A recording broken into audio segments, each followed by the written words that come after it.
même changé le nom de l'émission. Ça s'appelle plus Fort Boyard, ça s'appelle Top Chef China. Merci, c'était Stéphane Dupita.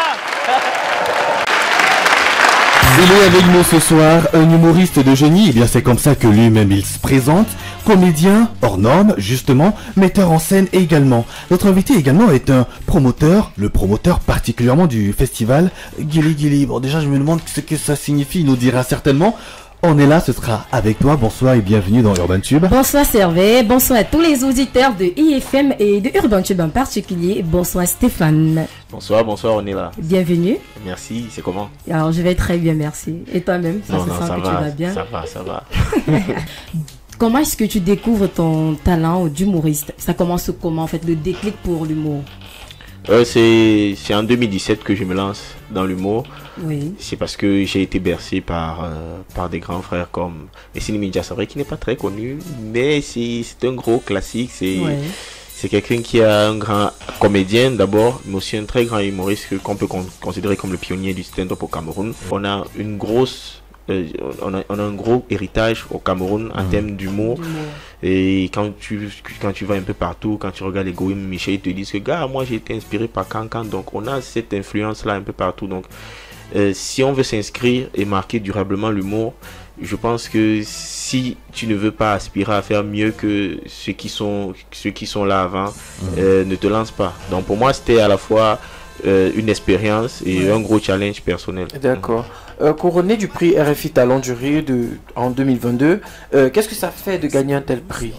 C'est un gros honneur, c'est un grand honneur parce que quand j'ai reçu l'affiche de la consécration, il y avait le drapeau du Cameroun devant. Ouais. Grosse responsabilité. Ah, c'était trop bien. Oui. Tu vois, si tu portes tout un pays, maintenant c'est même plus le pays, tout un continent sur ton dos quoi. Sur ton dos. Oui. Et c'est une grosse fierté parce que ce prix-là, c'est la consécration. D'abord, je considère pas qu'on a consacré un talent en tant que tel, même si je reste humble en disant que je l'ai.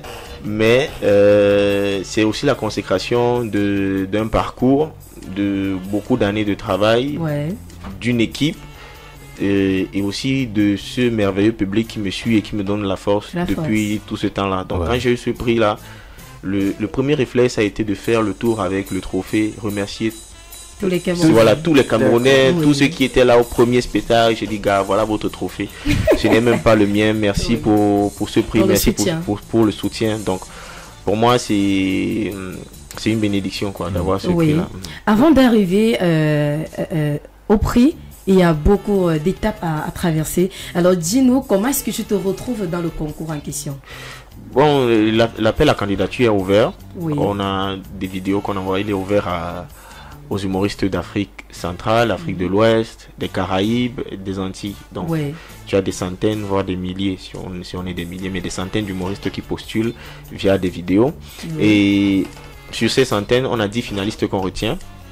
Et dans ces 10 finalistes, on en prime un.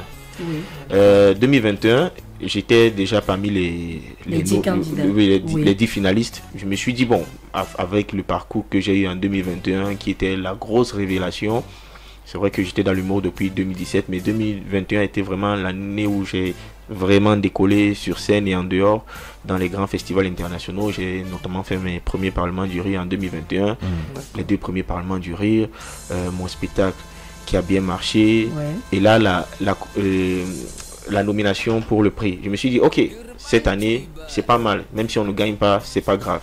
Et 2022, je suis encore nominé. Je me dis ah gars, au moins cette année, s'il prend ça, non, on ne fait pas comme les choses de l'année dernière où tu participais seulement pour participer. Donc en gros, c'est comme ça que je me retrouve à avoir ce prix. D'accord. Et la préparation de ton spectacle, ça a duré combien de temps? Le spectacle à lui-même, j'ai pris beaucoup de temps pour le mûrir parce que puisque c'est un spectacle que j'ai écrit depuis 2021, j'ai modifié tellement de choses pour qu'il soit plus mature, puisque un spectacle, plus tu le joues, plus plus tu trouves des manquements, plus tu le réajustes, plus tu le mûris. Et je pense que actuellement le prix ce spectacle a une version qui me satisfait plutôt, parce que j'ai déjà trouvé une bonne dynamique, qui a déjà une structure qui est en place, ça marche.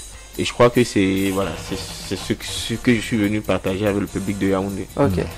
Quelles sont les thématiques à aborder dans le spectacle en question? Alors le spectacle en question, c'est un voyage.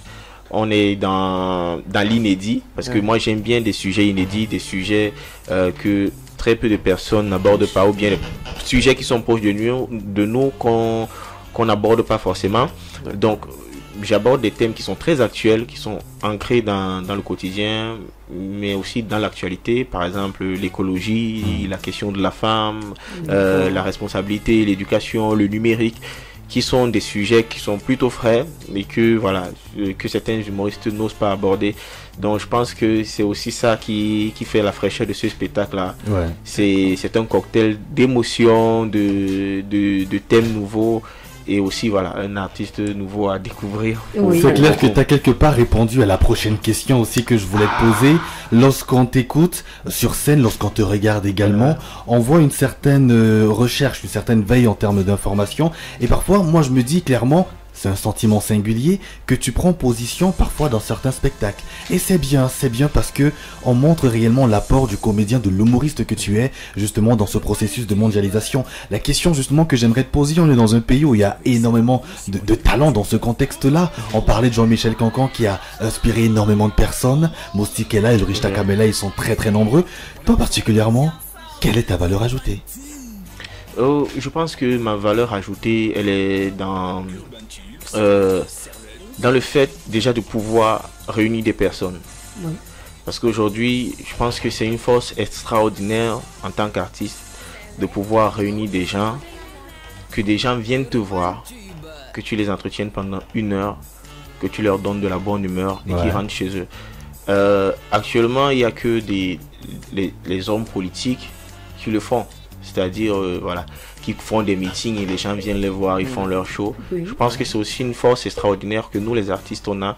Et je crois qu'on doit prendre conscience de ça. Et justement, tu parlais de valeur ajoutée parce que je pense que c'est un artiste. L'humour, pour moi, en plus d'être un art, c'est aussi une plateforme d'expression. Donc, quand tu as le micro et des gens devant toi, tu as une grosse responsabilité. Je pense que on peut se servir de l'humour pour tourner beaucoup de sujets en dérision, mais aussi pour susciter beaucoup d'interrogations. Je pense que c'est aussi ça, mon humour, c'est-à-dire on fait rire les gens, mais au sortir du spectacle, les gens vont se regarder et se dire, ah tiens, tu as vu ce qu'il a dit? Ah, il a peut-être raison, hein. Peut-être on pourrait changer cette telle chose. Absolument. Parce que voilà, c'est important aujourd'hui en tant que Maurice, vu la condition, la situation dans laquelle on est, en tant qu'artiste, en tant que citoyen déjà, citoyen du Cameroun et citoyen du monde en plus, on doit être capable d'apporter une pierre à l'édification de notre pays, de notre société et surtout de l'humain. Oui, tu as parlé d'humeur, de joie. Lorsqu'on vous écoute, généralement presté sur les scènes, il y a tellement d'émotions qui se dégagent. Alors j'aimerais savoir, est-ce que votre vie d'humoriste est aussi belle que la joie que vous procurez au public? Oui, c'est une belle vie. Je vais en commenter. Oui, en fait, c'est une vie comme toutes les autres vies, avec ses hauts et ses bas, avec ses challenges, avec parfois des désillusions. On en connaît tous. Mais c'est une très très très belle expérience, une très belle aventure. Parce que on donne de la bonne humeur aux gens, on donne de la joie aux gens. C'est beau. Parfois, je me sens seul aussi, je rentre, j'ai besoin de quelqu'un qui me fait rire. Mais je pense que c'est dans cette solitude-là que je puise le matériau nécessaire pour pouvoir aller faire rire les autres. Et c'est un moment de partage. Donc, la vie d'humoriste, pour moi, être là en train de partager la joie avec les gens, voilà, c'est une belle vie, moi je pense. Cette dernière question peut-être pour conclure, on est dans un pays qui est vivrier en termes de talent tout naturellement, mais d'après certains analystes et certaines personnes qui font dans le même secteur d'activité que toi, il manque cruellement de scènes, contrairement dans d'autres pays. Tu as justement parlé de ta présence en Côte d'Ivoire pour le compte du Parlement du Rire. Ton regard justement sur l'environnement humoristique camerounais? Je pense qu'on a beaucoup de chance d'être... Ça, c'est un Congo, ça que maman m'avait fait quand je suis parti au Parlement du Rire. Il m'a dit, mais vous les gars de l'Afrique centrale, là, vous êtes forts. Hein. Ne faites pas comme les Ivoiriens ici, là, ils prennent les sketchs du quartier. Je suis en train de trahir. Bon, mais je vais quand même aller jusqu'au bout. Maman, si tu es en train de voir cette vidéo. Bon, il m'a dit qu'on se démarque quand même. Nous, les humoristes en Afrique centrale et particulièrement au Cameroun, on écrit très bien, on a déjà une belle base humoristique. Donc je pense que c'est déjà un atout. On a toujours eu des humoristes qui se démarquent au Cameroun. Maintenant, en termes de salle, moi je préfère voir le verre à moitié plein que de le voir à moitié vide. Parce que si tu regardes la dynamique de ces 2, 3, 4 dernières années, tu te rends compte qu'il y a beaucoup d'initiatives et de la part de jeunes pour créer des scènes et promouvoir l'humour. Je crois il y a Takam qui a son comedy club, il y a Valérie Ndongo qui a un comedy club, il y a Amana et ses amis, il y a Gismio, il y a tellement de comedy clubs à Yaoundé, à Douala on a le Ndolo Comedy Club, il y a Dionodo qui a le Douala Comedy Club, on a le Kamer Comedy Club, il y a des initiatives même à Tchang qui créent une certaine émulation autour de l'humour. Donc je pense que en plus de servir de plateforme d'expression, on est aussi dans la valorisation de l'humour. Donc ne soyez pas surpris que d'ici à 5 ans, voilà, le Cameroun est vraiment un grand vivier de l'humour. Soit vraiment un grand vivier de l'humour en Afrique et dans le monde. Voilà. Merci énormément Stéphane d'avoir accepté notre invitation. Merci à toi Servet. C'est quoi la suite? Le prochain challenge? Le prochain challenge, j'ai déjà partagé ce spectacle avec plus de monde possible. Peut-être faire une tournée nationale à défaut de faire une tournée africaine. Et le festival Gili Gili. Ensuite, et me lancer dans l'écriture de mon deuxième one-man show. Voilà, peut-être je vais revenir vous présenter. Ça signifie quoi Gili Gili? Gili Gili, c'est quand on chatouille quelqu'un. Non, c'est le nom du festival. Stéphane Zipita, mesdames, messieurs, était notre invité. Du bruit pour lui, s'il vous plaît. Merci. Le top des artistes locaux, uniquement